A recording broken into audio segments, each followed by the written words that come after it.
All right, everybody, I am back with a brand new DC update.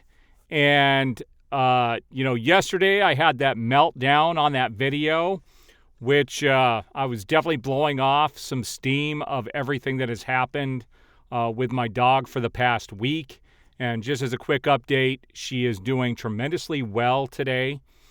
We did have to tape down. We got carpet. Well, I got some rug remnants, not rug remnants, but these outdoor rugs from Costco, and we cut them up and put them up around downstairs where we have our tile and our wood, and we had to tape them down today because they were sliding all over.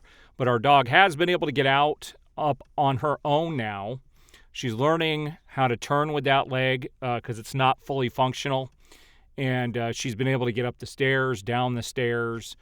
She can't do any type of jumping yet, but she is able to walk, and I would say now about 70% of the time her toes are forward when she moves that leg forward. So every day she is getting better and better. So we're hoping, the dogs that have the condition that she has, that they think she has, without the MRI, we won't know. And once we have the money for the MRI, we're going to get it. But they're pretty sure that it is a spinal stroke, and most dogs are recovered by week 4 or 5, if they're going to recover from it. And she's had amazing recovery so far. She was panting a little while ago, which shows she might be in a little bit of distress, but we're weaning her off the prednisone. She doesn't need to be on it anymore. So that's just a quick update on the dog. She is doing so much better. But I still stand by what I said yesterday. Nothing I said was wrong. And James Gunn not going to the San Diego Comic-Con, shame on him. The San Diego Comic-Con is the con for fans. This is where you get people excited. And to not be there, it is disgusting. It is wrong. It is not okay. There are no excuses for it. He shouldn't be writing and directing everything.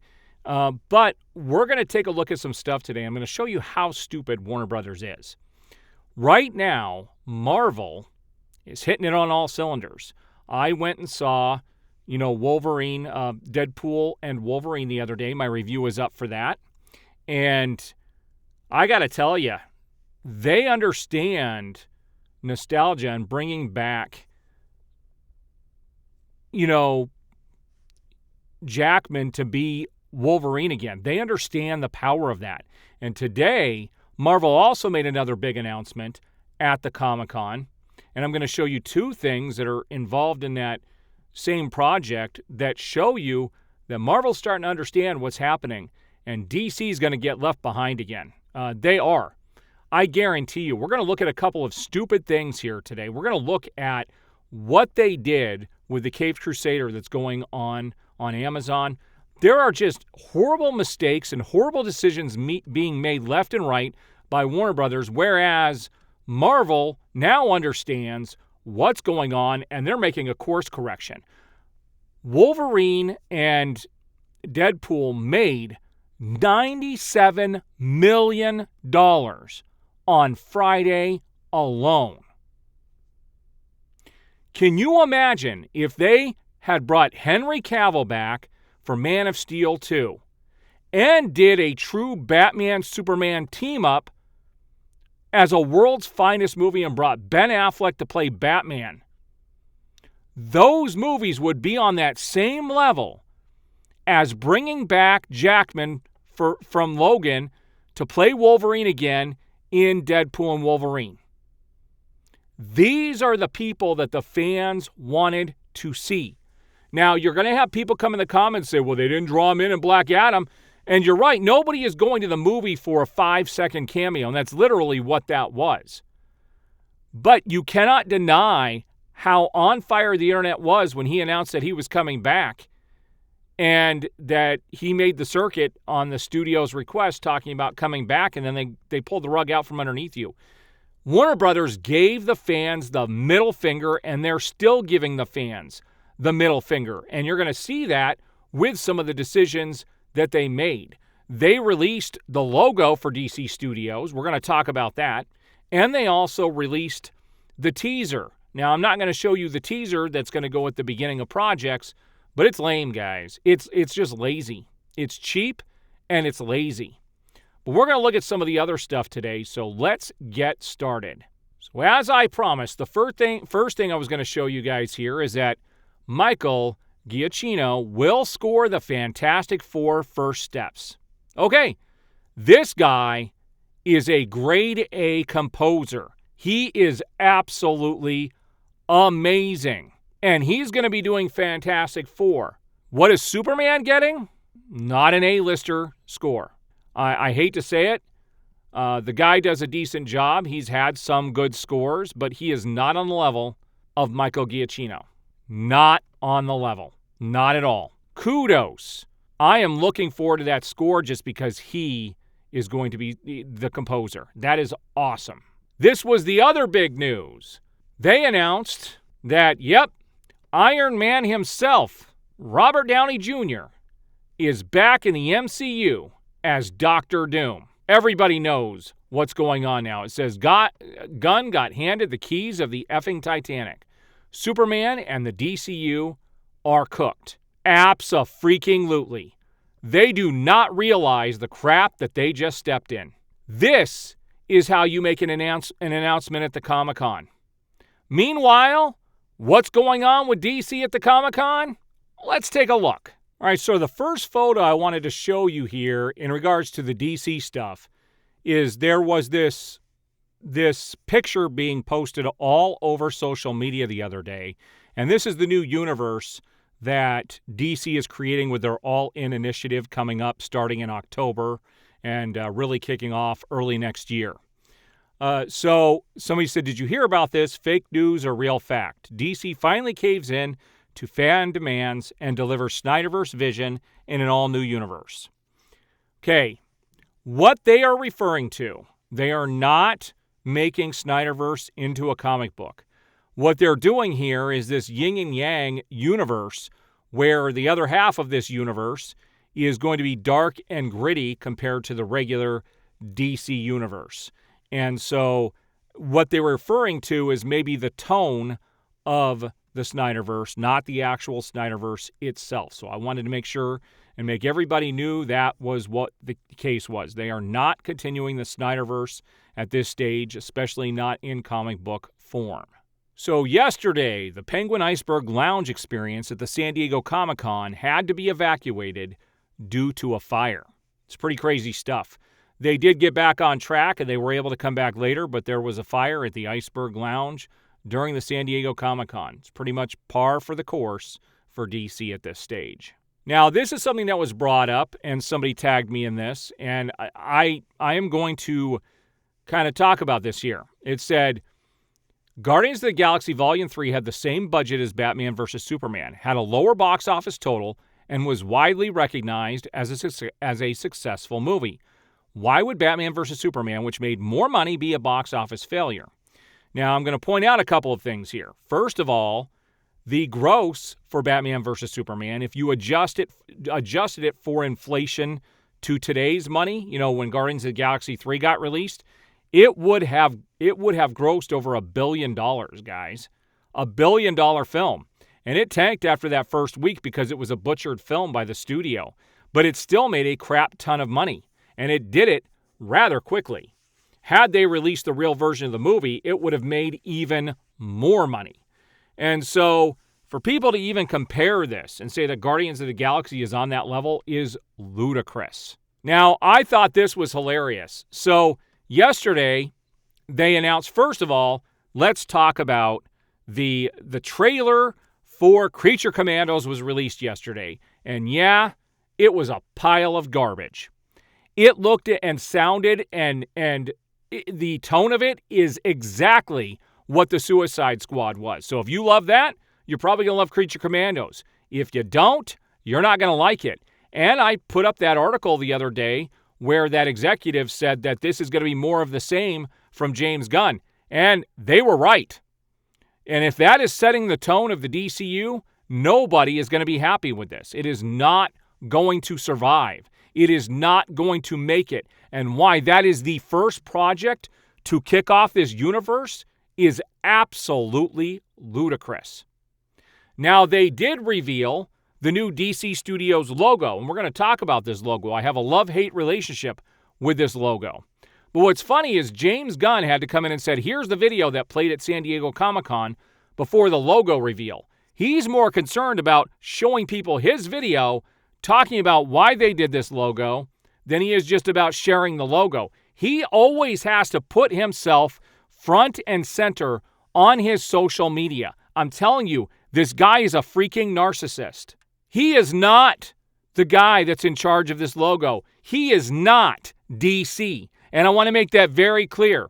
Somebody handed him the keys to the kingdom, but he is not the god of DC. Okay? But let's take a look at the logo. So here is the DC Studios logo. The first thing I'm going to tell you guys is this is cheap. There is nothing original about this. There is nothing amazing about this logo. Now, I do like this logo because that is the DC logo that I've always loved. But for them to take this and put this as the DC Studios logo and then say this is their thing, ridiculous. It's uninspired. It is unoriginal. There's nothing, everything about what they're doing is cheap. It just is. They also revealed the little thing that's going to show before each of the movies or the projects in the DCU, and all it is the original Superman flexing his chest and breaking some chains. That's it. I can't show the video. I can't show any video from DC, otherwise my videos get copyright stricken. And so I won't show any of their clips. And it's crazy just how cheap everything is. That is the name of the studio. Cheap, cheap, cheap, cheap, cheap. The costumes for Superman are cheap. The reveal of the first photo was cheap. This logo is cheap. Everything about the DCU is cheap.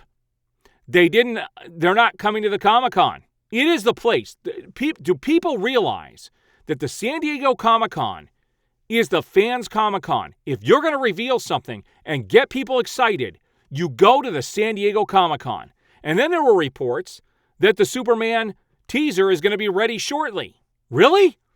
Really? And you couldn't have it there for the Comic-Con, but then you're going to release it shortly thereafter? What? Now that hasn't been confirmed. But if that's the case, again, it shows you how miscalculated this whole thing is. Now on that note, I was happy to see that the Penguin actually got a brand new trailer, and it was pretty awesome. But I'm going to tell you, it had Sopranos vibes. They're even using the red. I mean, it looks a lot like the Sopranos. Like, they're definitely trying to prey on that type of an audience. But it says the Penguin and Agatha All Along will both premiere on September 18th. This is just less than 2 months away, guys. I'm actually excited for the Penguin. I thought his performance in the Batman was pretty awesome, and I am actually looking forward to this. They came in, it's not canceled. Matt Reeves confirms the Batman Part 2 will start filming in early 2025. So we have to talk about a couple things in regards to this. Now, somebody tried to come out and tell me on Twitter that I said that the Batman Part 2 is canceled, and I never once said it is canceled. And for people who believe I said that, go find one video clip where I said that's what's happening. And I'm not talking about something out of context. Show the actual clip where I said it was being canceled. It doesn't exist because I never said that. I still think it's in danger. And until this starts filming and gets released, it's always going to be in danger. And we had reports that James Gunn's Batman film is going to start filming that same year. So one of two things is happening. They're going to either roll this into the DCU, or there's going to be a conflict, and either this movie is going to get pushed off or the other Batman film is going to get pushed off. Or the third possibility is that it will get canceled. And I'm still of the mind that James Gunn wants nothing to do with this universe and wants to erase it. Yesterday they released the new trailer for Superman and Lois, the final season, and it's gut-wrenching that show is going to end. It's like all the serious stuff they want to cancel, and all they want is the belligerent, disgusting stuff like Creature Commandos. The trailer was no different from what you would expect from something like the Suicide Squad. It's just a rehash of the same old thing. So another post here that Matt Reeves says the Batman 2 officially begins filming next year in theaters on October 2nd, 2026. So 2 years away. That's still a big gap in between films. I really hope it gets to keep that date. I really, Really do. All right, guys. So, with all this stuff going on, I got another long video here, and here are my final thoughts on everything that's going on. Could you envision if Marvel, when they first started out with Robert Downey Jr. as Iron Man, and they brought Evans in to play Captain America, can you imagine if they recast those characters after a few years and didn't give them sequels? Because, Captain America Winter Soldier is, I don't like the first Captain America movie. To me, it was way too campy. Captain America Captain America Winter Soldier is my favorite Marvel film that has ever been made. That film is freaking off the charts incredible, like up here incredible. They've never been able to replicate that. That was done by the Russo brothers, though. James Gunn is not the Russo brothers. I cannot envision them changing out those characters just because they had a knee-jerk reaction. Warner Brothers, on the other hand, just pulls out the rug every chance they get from everything. I really do believe they're going to remain behind after the announcements that Marvel made at the San Diego Comic-Con and what DC is doing. Oh, and I have one more thing to show you. I almost forgot about this. Let's take a look at what they're doing with Batman the Caped Crusader that's going to be on Amazon. Here it is, guys. The Penguin will be a woman in Batman Caped Crusader. She is named Oswalda Cobblepot and voiced by Minnie Driver. Here's what I have to say about this. This was an unnecessary change. This goes beyond the whole woke agenda thing, okay? When you are changing one character to be something else, you're trying to get a group of people to get excited and want to emulate that character. Who in the world is going to want to emulate someone like the Penguin? No one is going to want to emulate a character like that. There was absolutely no reason whatsoever to make this change. This is virtue signaling to the max. There was no reason to do this. And I actually have one of my viewers and one of the people I'm associated with on Twitter actually went to the Comic-Con and was able to watch the first episode and said it had a ton of jokes in it. I was hoping for something different. But again, DC does not understand what the audience actually wants. It is still absolutely mind-boggling at what Warner Brothers continues to do. They keep stepping in it, and they're going to continue to step in it. Man, if they had brought Henry Cavill back and Ben Affleck and announced a World's Finest movie, can you envision? Can you envision what that would do to the fan base? But nope. Instead, we're getting the cheap DCU. All right, guys, there's my update for the day. If any more big information comes out of the San Diego Comic-Con, I will definitely cover it. But so far, everything from DC has been mediocre at best. We'll see you on the next video.